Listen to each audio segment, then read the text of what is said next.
Hello and welcome to Halftime Report. I am Anuj and with me is Sonia. Hi Sonia, good afternoon. Hi, good afternoon. And it's a good day, right? I mean, that word comes back to my mind, decoupling, because India has sort of branched out from its global peers. Of course, the US markets are not trading later today for Labor Day, but for our own markets, it's rock solid. Yes, and look, at the end of the day, outperformance is there. Whether decoupling happens or not, I think we'll need to give some more evidence for that, Sonia. But clearly, there's outperformance. And for our market, there's clearly this texture of buying every dip. Today, the market didn't even give dip. Today, it was hardly a dip. In fact, the market opened higher and ever since has been moving up. I think just keep an eye on the advanced decline because that's been strong. That's where the first indicators normally come from.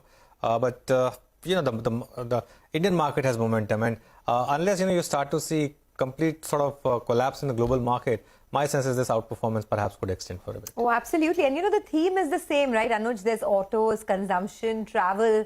I mean, stocks like TVS Motor, Indian Hotels continue to hit new highs this afternoon. And guess what? Some laggards are also coming back. Metals are coming back today. So that speaks about the momentum. Yeah, I think the laggards are coming back. The top two gainers, for example, now are Exide and Amara Raja, right? Yeah. Something which have not done well at all. PVR is making a bit of a comeback, by the way. There's a bit of a sense that perhaps Brahmas changes things a bit compared to what's been happening on the movie industry. So that's doing well. And of course, a lot of individual names, financials in general, have been outperforming, and that continues to be the case even right now as well. Okay, since you said financials, I'm going to take the cue from there. M&M Financial is the top F&O gainer today on the back of its August business update, which looked pretty strong. Abhishek is here with all the details. Abhishek.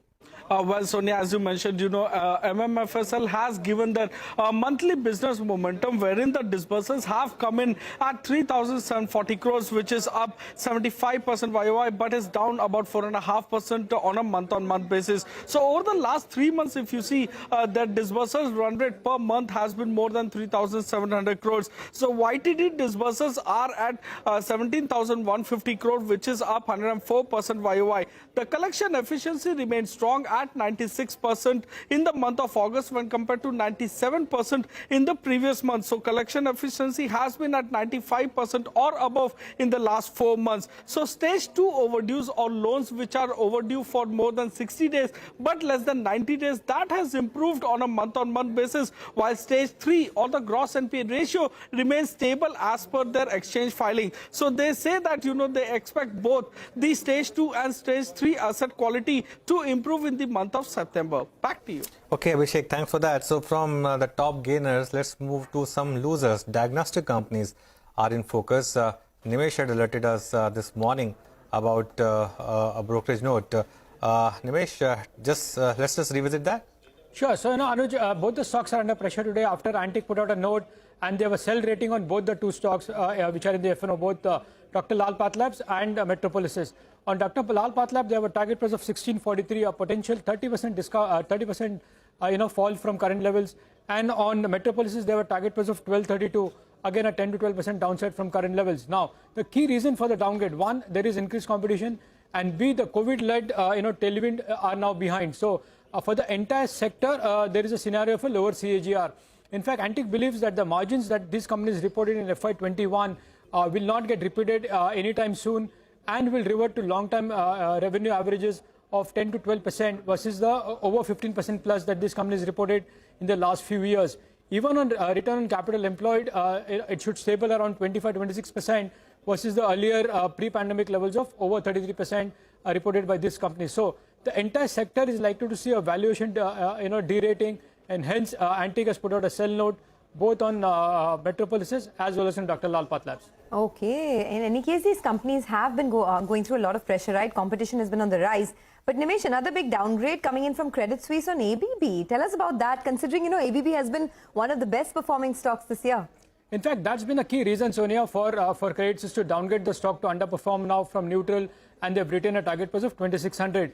Now, the key reason is, one, as you rightly also pointed out, that it's been a big move in this stock. The stock is up over 76% in this year. And not only, for the year, if you look at for the last 3 to 6 months, the stock has rallied between 30 to 50%. So, and has been a big outperformer compared to the other capital goods stocks in that space. Well, Credit Suisse do believe, and they do see a revival in the investment cycle. After this big move in ABB, now the stock is trading over 70 times FY24 price to earnings and is penciling in more and is anticipating very high expectations from the street. Now, even on DCF model, it seems to imply a 20% CAGR for the next 20 years and at an all-time high margins of 12.5%. So on back of this, on elevated valuations, they've downgraded ABB. They have a few picks in the capital goods space. So Credit Suisse maintains an overweight on L&T, and they prefer Siemens over ABB purely from a valuation point of view. But the ABB downgrade today is largely on back of elevated valuations and the fact that the stock has been a rank outperformer and up 76% in the last 1 year. Nimesh, thanks a lot for that. Reliance is in focus as well on back of a Morgan Stanley note.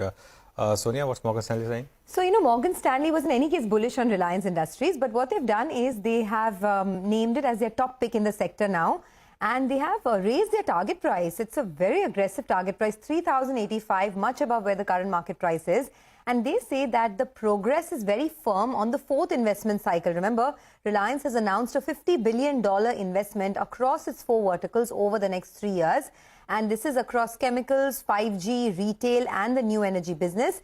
Because of that, Morgan Stanley expects Reliance's earnings to double by 2027, and they also say that this investment cycle gives them a little more confidence because it's supported with 1.5 to 2 times the operating cash flow and EBITDA compared to the last cycle. So these are the few reasons why Morgan Stanley has raised their target price on the stock. Let's slip into a quick break. On the other side, we'll get you more on markets and some stock specific action as well. Stay tuned.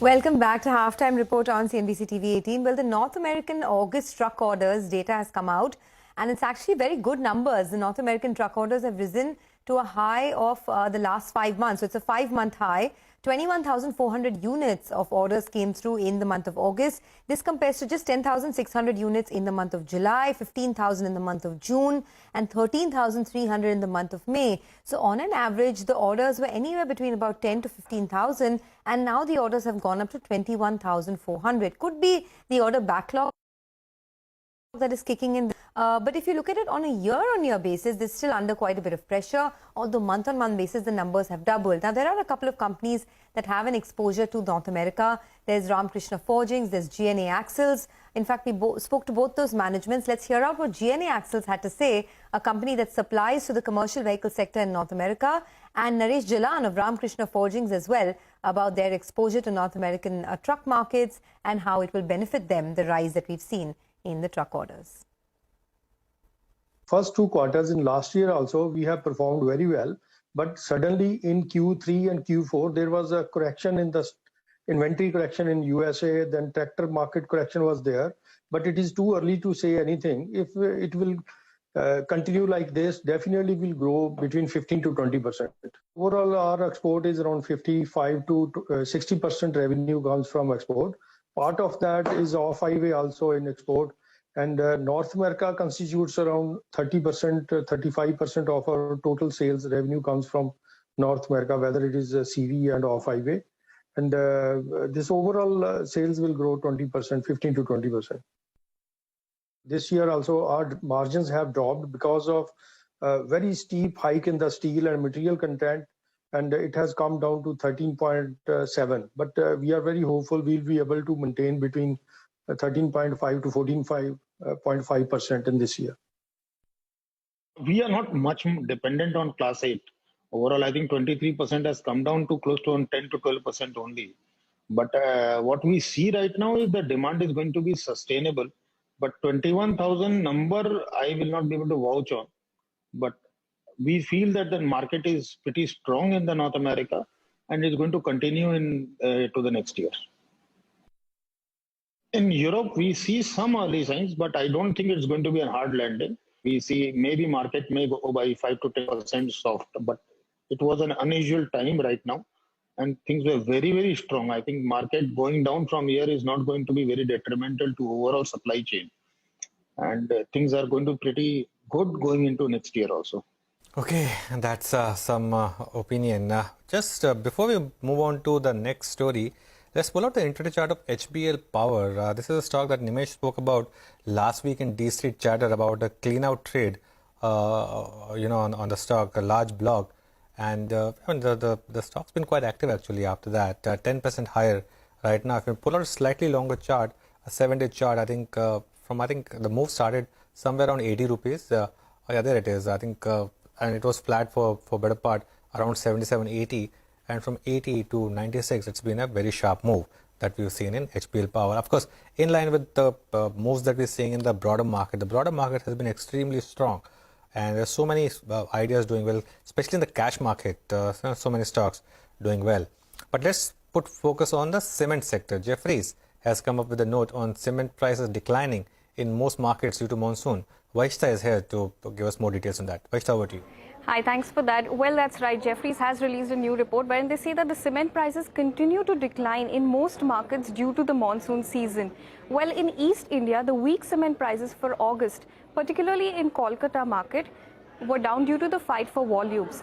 There was a price increase of 10 to 15 rupees per bag from the 5th of September, and another 10 to 10 rupees per bag increase is expected from the 15th of September. The price hike comes after a fall in cement prices by approximately 40 to 60 rupees per bag since May 2022. The dealers have also indicated a pressure on prices due to the ramp up of newly commissioned clinker capacity by Sri Ultratech and Dalmia. Well, in West India, the producers have announced a price hike of approximately 20 rupees per bag in Ahmedabad and Pune markets from the 5th of September, and there is no price hike announcement in Mumbai. For Central India, for August of 2022, the cement prices were largely stable in trade segment except for minor decline in the Lucknow market. And for South India, the monsoons have been intensifying in the last 2 weeks of August, and the prices declined by approximately 10 rupees per bag in Bangalore and Chennai. Now, all in all, for all India average, the prices are below Jan 2022 average when the cost pressure was less. While petcoke costs have eased from the peak, it is still above the January 2022, and coal is substantially higher. So high cost and soft pricing could weaken Q2 FY23 for the cement sector. Okay, thanks a lot for that. Let's move from the cement sector to the defense space. Here's some management commentary for you. Earlier, we spoke to Madhu Nair, who is the chairman and managing director at Cochin Shipyard, to understand their order book and the growth map going ahead. Take a look. Defense order book, we have 8 number of ASW warfare corvettes, which we have already concluded with the Navy, which is about a 6,500 crore order, all the 8 vessels together. And we are L1 in the next generation missile vessels. This is another 6 vessels. The contracts are yet to be signed, but we hope the contract should be coming in.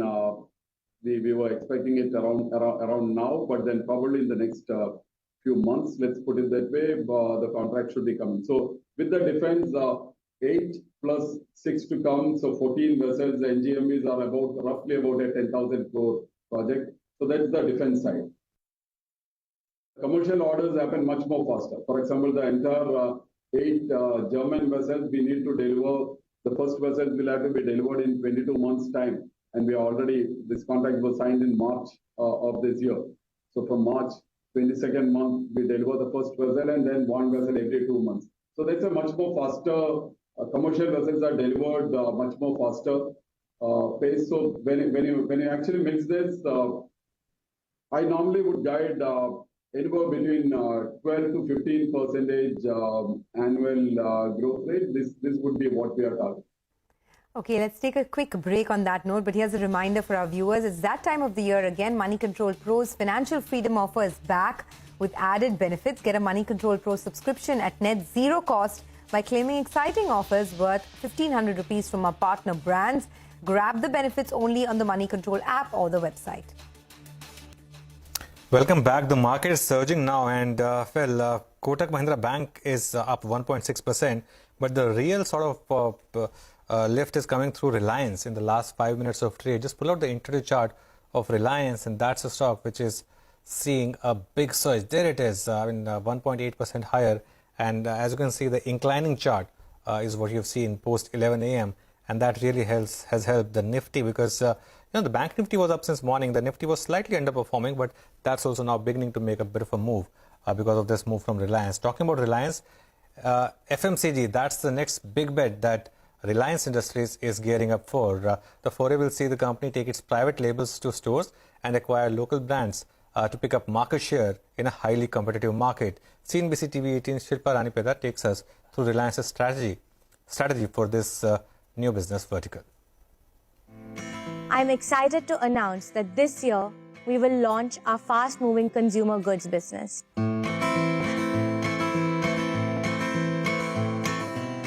This will plunge Reliance Industries into a highly competitive $100 billion market and pit it against a list of veritable giants that include HUL, Britannia and ITC. But Reliance, which is no stranger to creating disruptions, is betting it can do it one more time and still stand apart with its approach. Reliance Retail will build a brand portfolio through a combination of its own brands, joint ventures and acquisitions under the Reliance Retail Consumer Brands umbrella. Phase 1 will see partnerships and acquisitions with strong local brands across key categories like staples, food and beverages, home and personal care, and beauty. It has already set the ball rolling with the acquisition of iconic soft drink brand Campa from Pure Foods, Socio from Surat-based Hijur, and Tamil Nadu-based food brand Varalakshmi. Reliance will also transform its existing stable of over 20 private labels into consumer brands and is likely to strengthen these brands with more launches and acquisitions.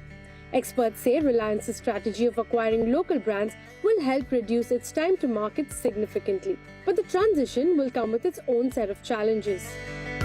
A private label going public is a big move. Private label competence is back-end, public label competence is front-end. I would say Reliance needs to cobble together its ability to front-end brand positioning. That's very, very important. And I think that will take a decade or so to put together. While brands like Campa will help Reliance compete directly with incumbent brands, experts believe that the impact of Reliance's FMCG foray on established FMCG majors will be limited, at least initially. So much of the initial strategy could hinge on offering new and refreshed brands at better prices. Bulk of India today is still having a very, very low purchasing power, very low discretionary spending power. So they do have aspirations. Reliance comes in with a value proposition, and in this case, value is basically good price or a better price there. I don't see a challenge in some of the customers making a switch. Also, many believe there is ample headroom in the Indian consumption play, especially given changing consumption patterns and aspirational tendencies. The staples business is very large in terms of volume. I think there is enough scope for all of us to grow. We don't have to snatch each other's share. For Reliance, the entry into the FMCG space makes sense. After all, it offers gross margins of 40 to 60% higher than the 15% or thereabouts in the retail space. However, for Reliance to gain market share and grow volumes, experts believe that a transformation from private labels to running consumer brands will require investing heavily in brand building and marketing. But one advantage that Reliance has over a company like ITC or HUL is its extensive network of over 2,500 stores and over 520 billion walk-ins gives it a captive shelf space for its brands and also allows it to leverage the same supply chain for wider distribution of its brands beyond just its own stores. In Mumbai, Shilpa Ranipeta. Okay, FMCG, the hot space right now. A lot of big players entering there. Reliance with its mega foray. Let's slip into a quick break on that note. Jay Thakkar will be joining in with some trading strategies on the other side. Stay with us. Welcome back. Well, the market's holding firm with the Bank Nifty up 400, the Nifty up 127 points. Good time to get some strategies. Jay Thakkar is joining us now. Jay, hi, good afternoon. So what's your approach now and what would be your stock calls? Hi, very good afternoon to you, Anuj and Sonia. Well, definitely, Bank Nifty has, provided a breakout in today's trading session above its previous highs of 39,759 on spot, and the data out there is absolutely positive. Seems like it's heading towards the levels of 40,000, and that's going to be really critical. I mean, if Bank Nifty manages to take off 40,000 as well, then, this weekly expiry, we could see 40,500 plus levels as well. Nifty, as of now, I would say, Anuj, has been consolidating within this range of 17,700 to 17,400, 500. And now on the immediate basis, I believe the 17,500 now will act as a very crucial support. And till those levels are held, the probability of 17,700 getting taken off is quite high. And once that happens, I mean, thereafter Nifty is heading towards the levels of 18,000 as well. I mean, Bank Nifty definitely will support into it. I have two buy recommendations. So as far as index outlook is concerned, I'm positive on both of them. And hence, I have two buy recommendation. The first one is from the banking pack, and that's on SBI. I mean, the stock has clearly provided a breakout 3 days back from a consolidating pattern. That's a triangular pattern, and the stock's momentum has again come well into the buy mode. And the stock is trading at around the levels of 540. I have a target of 560, 570 in the short term. On the downside, one can place a stop loss at 528 and go long on SBI.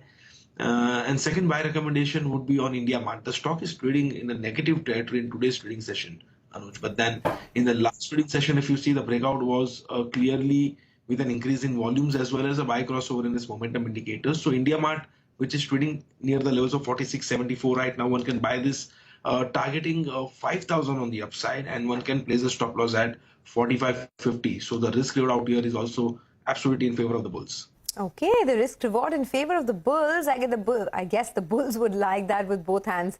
Jay, thanks a lot for joining in and giving us those ideas.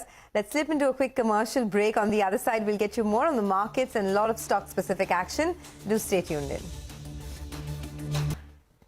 So we've been talking about India's outperformance versus some of the other big Asian markets. If you look at the returns this year, China is down 12%. Hong Kong, Taiwan and Korea have all seen cuts of 18 to 20%, and the Indian market has been resilient and is in fact up almost 2% in the same period.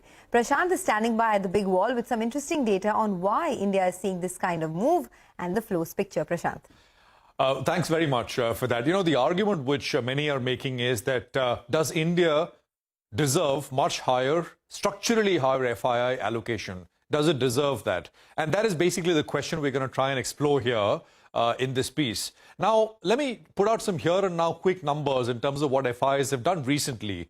They sold $33 billion worth of Indian stocks between October 21 and June 22. They bought back $7 billion worth of stock July onwards. So that's the recent history in terms of what they've done. Now, with those quick numbers out of the way, let me get into what the argument really is. What are people saying? This is a growing chatter in the market. The argument being made is that allocations to India should be unbundled from other emerging markets, and hence FII allocation to India should rise. Unbundle India from other emerging markets or the MSCI EM index or other benchmarks. This needs some explanation, so let's get into it. Let's first understand how FII money comes into India. What are the vehicles or structures, the route through which this money comes in? 94% of this FII money comes in not through India-dedicated structures or specifically for India, but via emerging market funds. So they are non-India dedicated. They are generic funds which invest in emerging markets, of which India is a part as well, right? So money goes into this and India gets a share of it. How does India get a share of it? Because these funds are benchmarked to various weights like MSCI Emerging Market or the FTSE Index, etc. For the purpose here, I'm taking the MSCI Emerging Market Index, right, which is the big one, perhaps the biggest one. India has a near 13% weight in the MSCI Emerging Market Index. So we get 13% of the money which gets into an emerging market fund if it's benchmarked to MSCI EM. So what's the problem really? Well, as you will see, around 75% of the MSCI Emerging Market Index is seeing some kind of pain or uncertainty. Let me run you through the big constituents of the EM index. China, for example, is a dominant one. It's got over 30% weight. Zero COVID policy, it's cracking down on big business. It's hurting. China is hurting. Growth is slowing down. Taiwan is another big component. It's at the center of a big battle between geopolitical powers. I mean, China on the one hand, America on the other. South Korea, we've heard for many years, is going to move out of an EM index into a developed market index. And the chatter is it could happen in the next 12 to 18 months. Brazilian economic prospects have dropped sharply. I mean, the country's taken a turn to the right. Saudi Arabia arguably is a one-stock market. Saudi Aramco, of course, is the big one there. And South Africa generally is perceived to be a low opportunity market. Russia, of course, is now completely uninvestable. It's been removed from MSCI indices. That's 75%. of some sort of problem or the other. So problem is EMs as a category is hurting, and since money goes into these funds and India gets a proportion, that 13% that I highlighted earlier, India also suffers. Flows to India also suffers. So those making the argument that India should be unbundled from emerging markets also make the case that, look at returns, long period of returns. So stock market returns in India on a 10-year CAGR basis have easily beaten other emerging markets. Taiwan perhaps is one which has done a little better, but look at the others. They've all done poorly.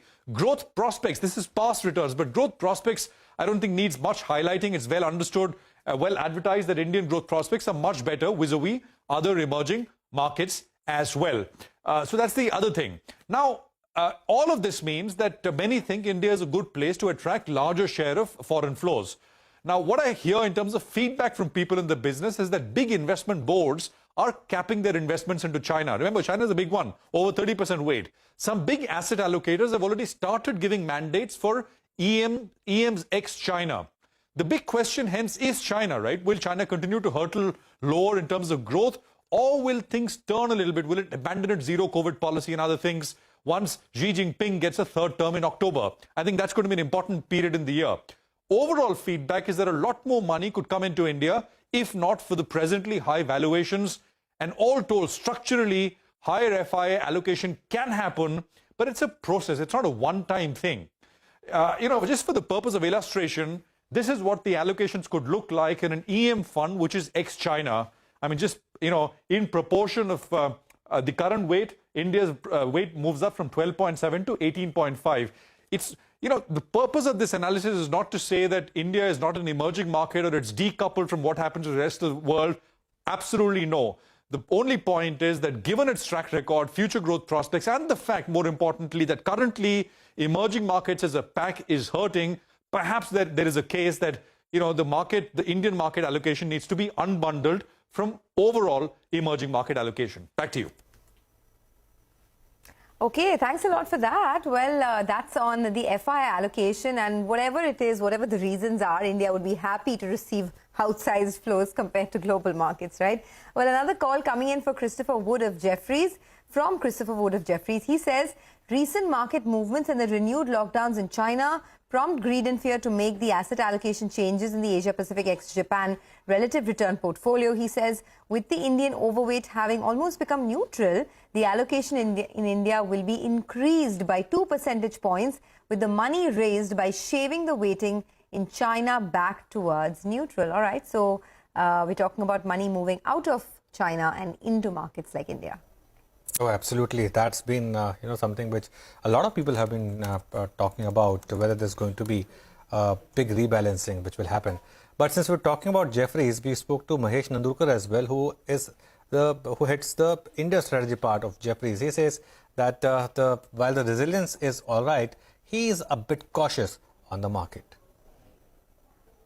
Over the last 12 months, there have been, two such occasions where people actually moved the other way around. That is, took money away from India and put more money into China.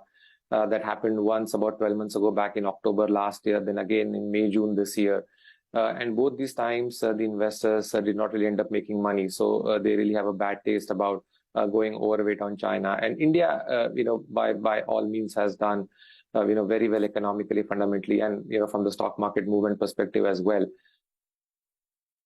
I basically believe that right now India is clearly benefiting from that TINA factor, as I mentioned, that many of the large emerging markets are not really finding, positive, kind of flows from the international investors. And, we are clearly seeing that after a long gap of nearly 8-9 months, where we consistently saw about $4 or $5 billion a month of net selling, the last 1 month has been very strong.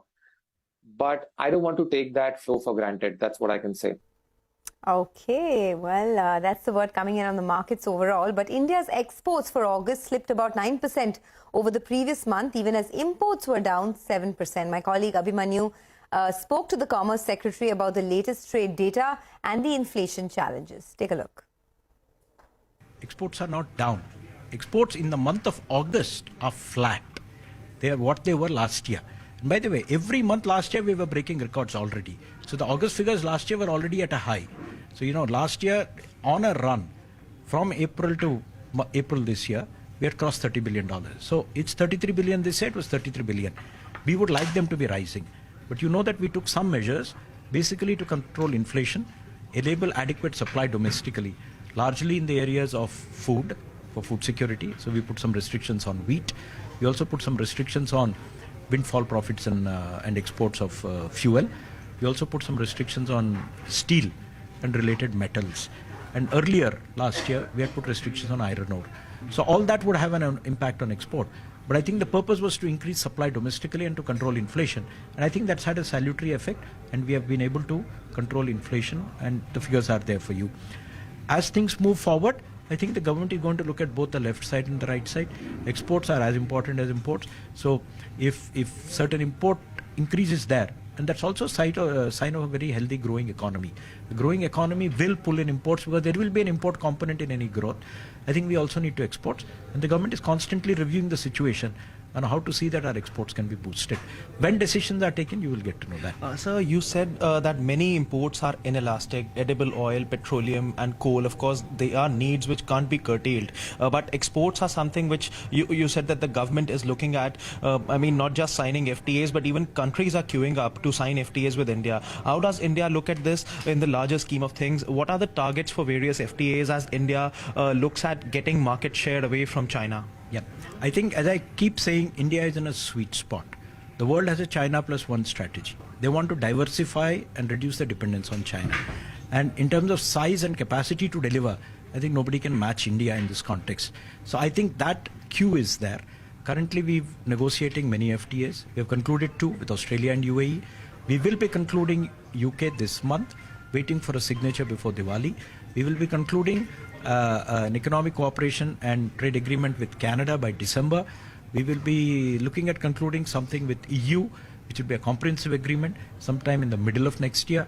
We are looking at negotiating on a fast-track basis with the GCC, which is basically Saudi Arabia, because we already have one with the UAE, with SACU, which is basically South Africa, and with also Israel. So I think the trend is good. The world is there. Once you have signed these FTAs, there's very little left actually to sign.